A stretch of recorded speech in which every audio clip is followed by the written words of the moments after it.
What were the warning signs that we should have seen?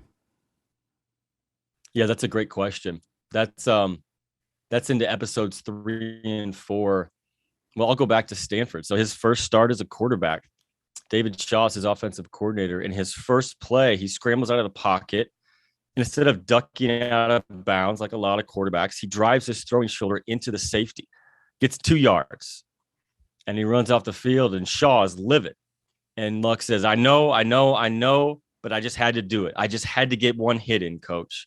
That's how he played. Like, that's how he played the rest of his career. And there was a lot of joy to his game early. I mean, he was running straight into linebackers and then picking them up off the field, right? Getting sacked by defensive linemen and saying, great hit. Like, these defenders thought this was a mind game.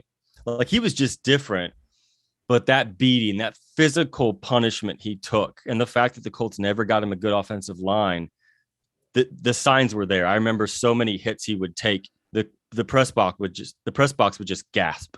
Like, you just don't see quarterbacks take those kind of hits. There was one game he took a shot to his ribs and it lacerated his kidney, which is an accident that usually happens when you're in a car crash. And he woke up the next day and he was peeing blood. So the warning signs were certainly there.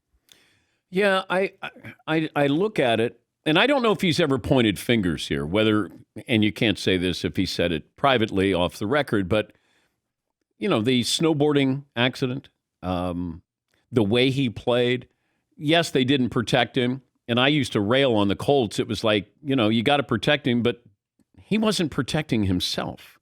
And I don't think he's ever pointed any fingers of blame, or has he, that maybe I've missed here.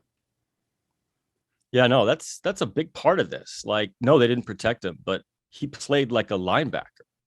And he's a tough, big dude, right? Could have played tight end, could have played linebacker, but like, you can't do that. And so I have teammates that are saying, like every time he took a hit, like we cringed. Like, we knew if he goes down, the season's over.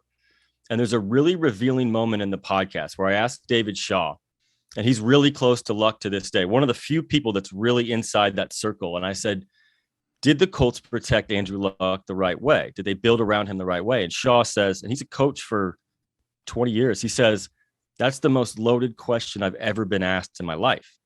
And then he answered me and he said, during those early years in Indy, he would ask Luck. And Andrew never publicly criticized anybody. That just wasn't his thing. But privately with Shaw would be like, what do you need, man? He's like, I need a running back. Like, they went 5 years without a 100-yard rushing, 5 years. And he needed an offensive line. So it's twofold. Andrew's not absolved of blame in this. And then the series gets into that. I mean, he played reckless football and he paid a really dear price.